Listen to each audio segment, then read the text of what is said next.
कुआं तेज से हर पस को बाला करते, दाल में हिस्से मम्मा से उजाला करते।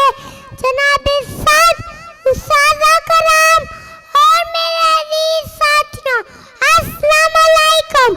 आज मुझे जिस मौजू पर लबुशाही का मौका मिला है उसका नाम है सीरतुन नबी।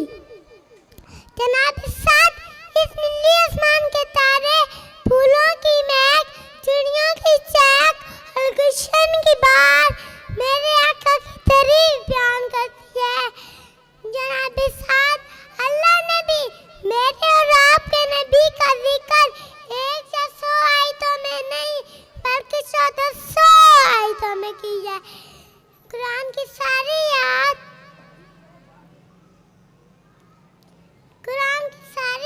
में नबी के अखलाक को बयान करती है।